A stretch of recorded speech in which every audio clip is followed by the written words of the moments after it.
Olá, pessoal!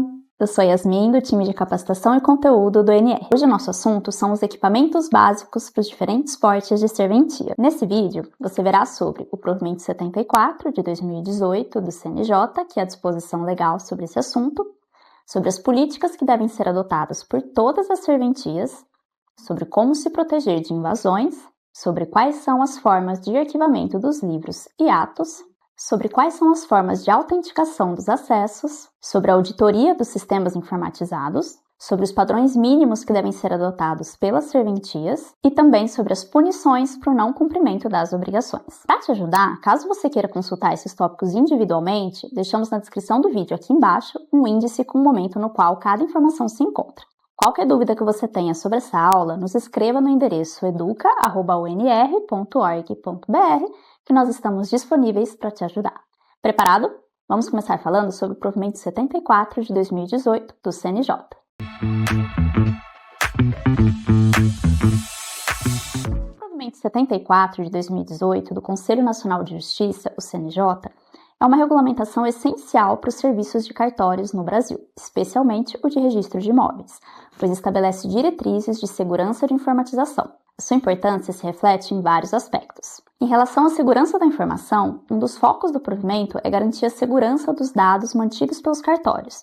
Isso envolve a implementação de sistemas de controle de acesso, a proteção contra fraudes e manipulação indevida de informações, além de garantir que esses dados estejam protegidos contra falhas e desastres. Sobre os padrões de informatização, o Provimento 74 de 2018 do CNJ também estabelece que os cartórios devem adotar tecnologias para a gestão eletrônica de documentos.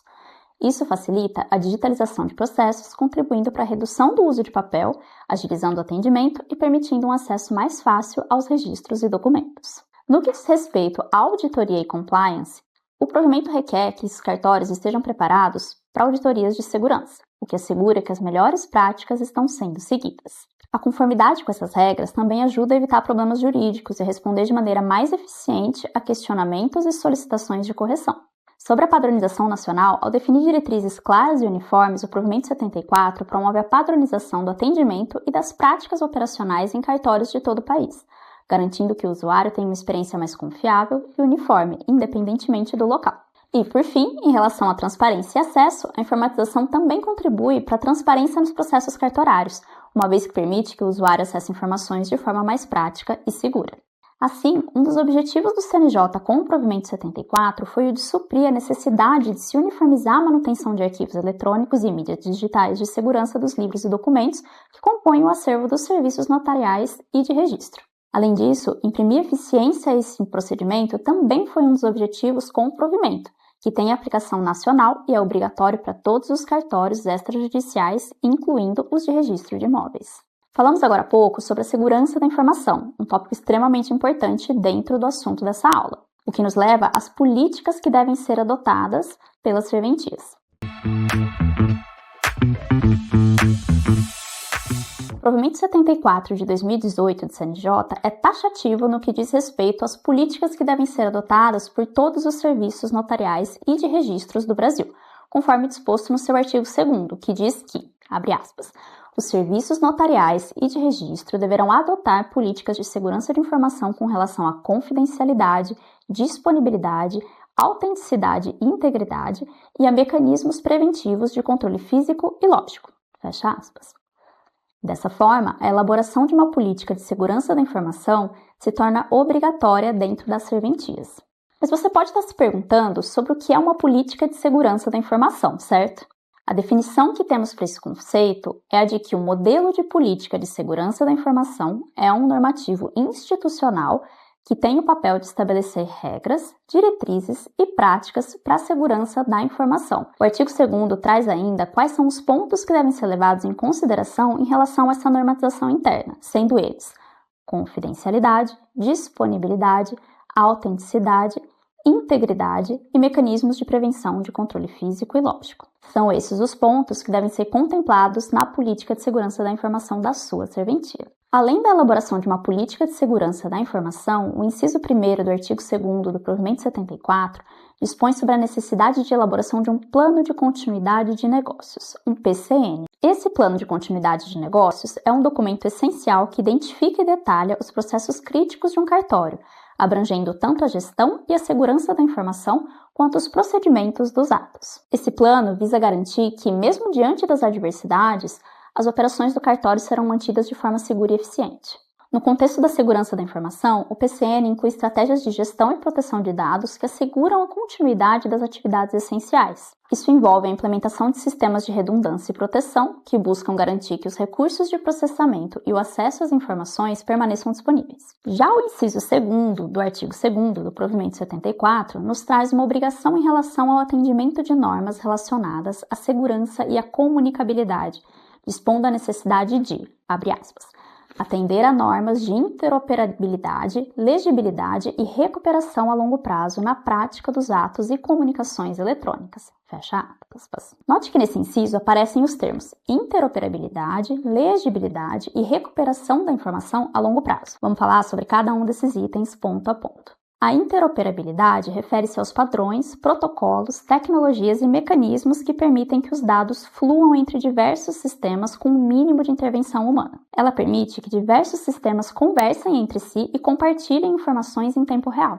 Já a legibilidade é uma qualidade que determina a facilidade de leitura de uma determinada coisa. No nosso caso, podemos entender como a facilidade de leitura entre sistemas ou plataformas. E a recuperação da informação a longo prazo é uma área de pesquisa que lida com o armazenamento de documentos, o backup, e principalmente a recuperação da informação associada a eles a partir de uma necessidade de informação do usuário, por meio de um grupo de tarefas como a busca ad hoc, a filtragem, o roteamento e possivelmente outras. Falamos até agora sobre a segurança da informação e as suas políticas. Mas temos que olhar também para as políticas de dados dentro das serventias. Sobre esse tema, temos o provimento 134 de 2022 do CNJ, que estabelece em seu artigo 1º que os responsáveis pelas serventias extrajudiciais deverão atender às disposições da Lei Geral de Proteção de Dados, a LGPD. Essa lei, por sua vez, estabelece diretrizes para o tratamento de dados pessoais, assegurando os direitos de privacidade e proteção dos dados dos titulares. Quando o assunto é a implementação dos procedimentos de tratamento dos dados, o responsável pelo cartório deve verificar o porte da sua serventia, que nós falaremos daqui a pouco, e classificá-la de acordo com o provimento 74. Depois, observadas as regulamentações da Autoridade Nacional de Proteção de Dados, a ANPD, o responsável deve fazer a adequação à legislação de proteção de dados conforme o volume e a natureza dos dados tratados, adotando providências que vamos mencionar agora. Papel e caneta postas. Primeiro, nomear o encarregado pela proteção de dados, mapear as atividades de tratamento e realizar o seu registro, elaborar um relatório de impacto sobre suas atividades, na medida em que o risco das atividades o faça necessário, adotar medidas de transparência aos usuários sobre o tratamento de dados pessoais, definir e implementar política de segurança da informação, definir e implementar política interna de privacidade e proteção de dados, criar procedimentos internos e eficazes, gratuitos e de fácil acesso para atendimento dos direitos dos titulares, zelar para que terceiros contratados estejam em conformidade com a LGPD, questionando sobre sua adequação e revisando cláusulas de contratação para que incluam previsões sobre proteção de dados pessoais e, por fim, treinar e capacitar os prepostos. Agora que você já sabe sobre esses dois assuntos muito importantes, vamos falar sobre como se proteger de invasões?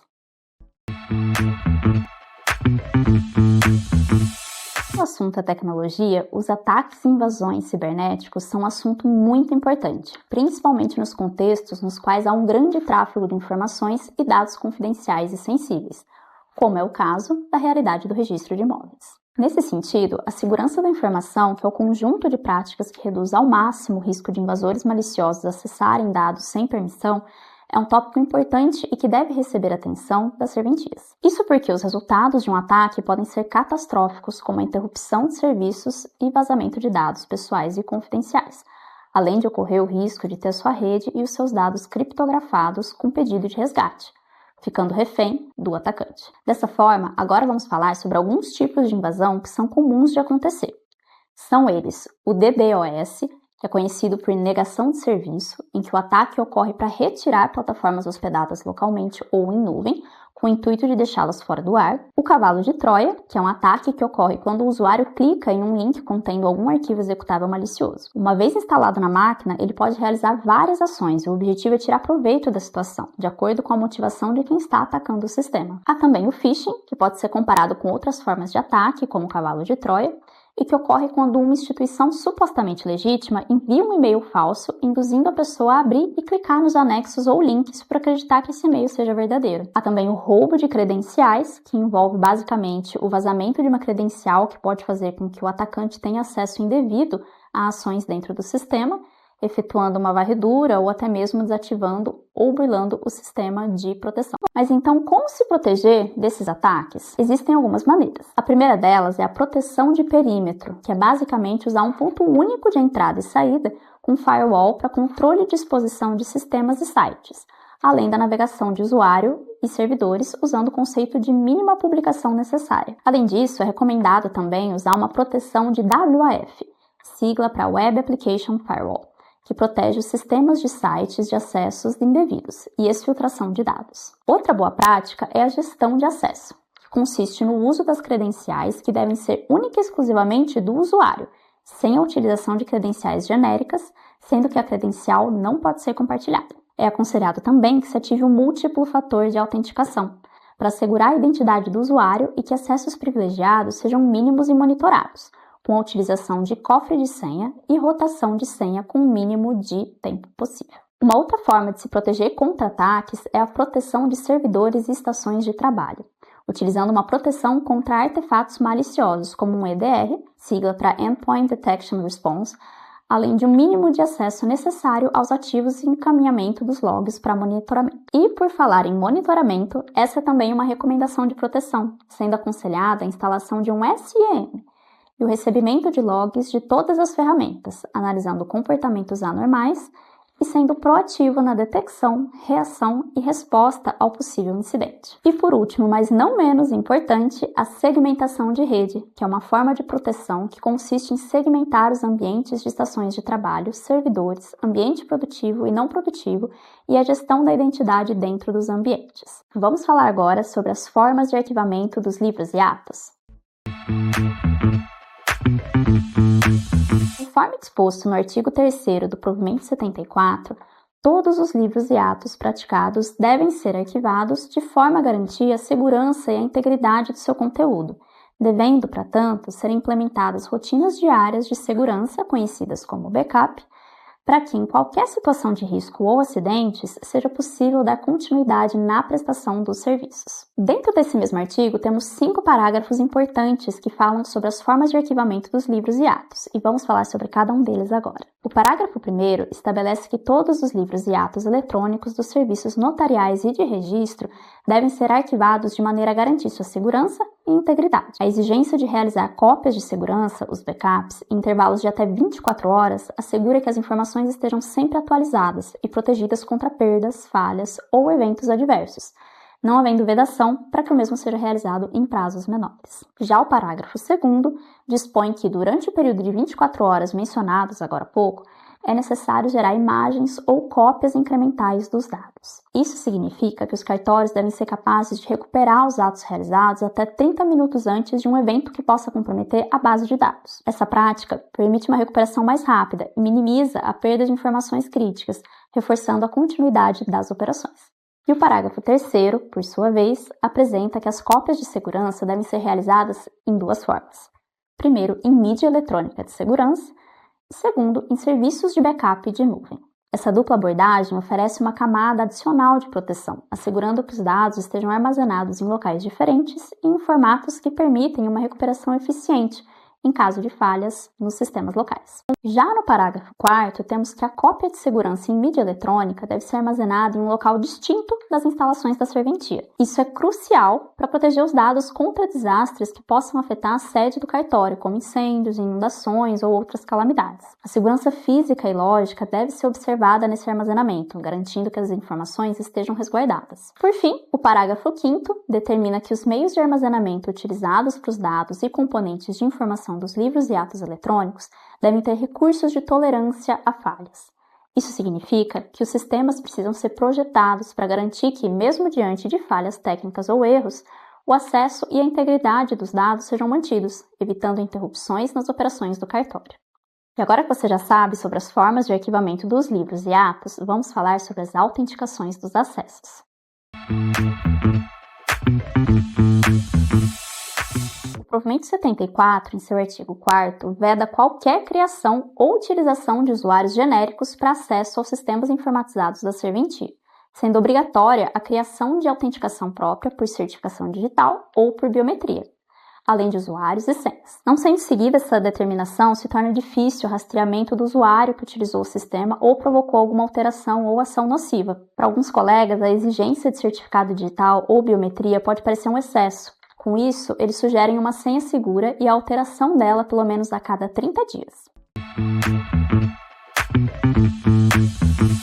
A auditoria dos sistemas informatizados, conforme disposto no artigo 5º do provimento 74, é uma medida essencial para garantir a segurança e a integridade e a transparência dos atos praticados nos serviços notariais e de registro. Ele estabelece a obrigatoriedade de uma trilha de auditoria, que é uma ferramenta que permite o monitoramento das ações realizadas dentro do sistema. Quando o parágrafo 1º fala sobre trilha de auditoria ativada, trata-se da exigência de que a plataforma de banco de dados tenha a trilha de auditoria ativada. Essa funcionalidade é crucial para garantir que todos os registros sejam mantidos adequadamente. Já no parágrafo 2º, que fala sobre a preservação dos registros, determina-se que as trilhas de auditoria devem ser preservadas em backup, o que é essencial para garantir que, em caso de auditorias futuras, as informações possam ser analisadas e acessadas. Além disso, os registros gerados devem incluir informações sobre as atividades de administradores e operadores, possibilitando monitorar a conformidade com as atividades do sistema e da rede. Todas essas disposições são importantes para garantir a segurança da rotina das serventias, que precisam estar devidamente protegidas. Mas você pode ter se perguntado em algum momento até agora como avaliar a vulnerabilidade da rede interna e como realizar testes de segurança para garantir que tudo esteja em conformidade. Para analisar a vulnerabilidade da rede interna da serventia, recomenda-se um processo de gestão de vulnerabilidade, com ferramentas automatizadas e todos os ativos sendo monitorados, além de possuir métricas para correção e sempre manter o ativo atualizado e construir boas práticas de utilização por tecnologia. Já para realizar testes de segurança dentro da serventia, é preciso efetuar testes de intrusão que detectam falhas antecipadamente, podendo evitar a exploração e manter um ciclo de melhoria contínua, sempre elevando o nível de maturidade e de segurança da informação. Agora, chegou a hora de falarmos sobre os padrões mínimos que devem ser adotados pelas serventias. Os padrões mínimos que devem ser adotados pelas serventias estão dispostos no artigo 6º do provimento 74, que dispõe que, abre aspas, os serviços notariais e de registro deverão adotar os padrões mínimos dispostos no anexo do presente provimento, de acordo com as classes nele definidas, fecha aspas. E são 3 as classes que o artigo menciona. A classe 1, que são as serventias com arrecadação de até R$100 mil por semestre, equivalente a 30,1% dos cartórios. A classe 2, que inclui as serventias com arrecadação entre R$100 mil e R$500 mil por semestre, o que equivale a 26,5% dos cartórios. E a classe 3, que concentra as serventias com arrecadação acima de R$500 mil por semestre, equivalente a 21,5% dos cartórios. Os pré-requisitos técnicos são definidos de acordo com a classe a qual a serventia se encaixa. Para as serventias de classe 1, os pré-requisitos são energia estável, rede elétrica devidamente aterrada e link de comunicação de dados mínimo de 2 megabits, endereço eletrônico, e-mail, da unidade para correspondência e acesso ao sistema malote digital, local técnico, CPD, isolado dos demais ambientes, preferencialmente por estrutura física de alvenaria ou, na sua impossibilidade, por divisórias, em ambos os casos com possibilidade de controle de acesso porta com chave, restrito aos funcionários de área técnica. Local técnico com refrigeração compatível com a quantidade de equipamentos e metragem do local. Unidade de alimentação ininterrupta, o no break, compatível com servidores instalados com autonomia de pelo menos 30 minutos. Dispositivo de armazenamento, storage, físico ou virtual. Serviço de cópias de segurança na internet, backup em nuvem. Servidor com sistema de alta disponibilidade que permita a retomada do atendimento à população em até 15 minutos após eventual pane do servidor principal. Impressoras e scanners multifuncionais. Switch para conexão de equipamentos internos, que nada mais é do que um aparelho usado para a conexão de muitos dispositivos, como servidores, computadores e impressoras. Roteador para controlar conexões internas e externas. Softwares licenciados para uso comercial. Software antivírus e antissequestro. Firewall, que é um sistema de segurança de rede de computadores que restringe o tráfego de internet em uma rede privada. Proxy, que é um aplicativo de servidor que atua como intermediário entre um cliente que solicita um recurso e o servidor que fornece esse recurso. Um banco de dados e mão de obra. Pelo menos 2 funcionários do cartório treinados na operação do sistema e das cópias de segurança ou uma empresa contratada que preste o serviço de manutenção técnica com suporte de pelo menos 2 pessoas. Para serventias de classe 2, são necessárias as mesmas disposições dadas às serventias de classe 1, apenas com o diferencial de que o link de comunicação de dados mínimo deve ser de 4 megabits. Já para serventias de classe 3, mudam apenas o link de comunicação de dados mínimo, que deve ser de 10 megabits, e a mão de obra, que deve ser de pelo menos 3 funcionários do cartório treinados na operação do sistema e das cópias de segurança, ou empresa contratada que preste o serviço de manutenção com suporte de pelo menos 3 pessoas. Para te ajudar, deixamos na descrição do vídeo sugestões de equipamentos, como computadores, scanners e impressoras, para os diferentes portes de serventia. Falamos durante todo esse vídeo sobre as obrigações que as serventias devem ter em relação à segurança e aos requisitos técnicos para a operação. Mas quais são as punições em caso de descumprimentos? A adequação das serventias ao provimento 74 tem sido cobrada em nível nacional, principalmente nas fiscalizações realizadas pelas corregedorias de justiça estaduais. Sendo assim, o seu descumprimento pode acarretar em punições que variam da abertura de procedimentos administrativos disciplinares até mesmo responsabilização dos oficiais nas esferas civil e criminal, como menciona o artigo 9º. Essa foi a aula sobre equipamentos básicos para serventias de diversos portes. Deixe nos comentários o que você achou e caso você tenha qualquer dúvida, nos escreva para o endereço educa@nr.org.br que estamos prontos para te ajudar. Até a próxima!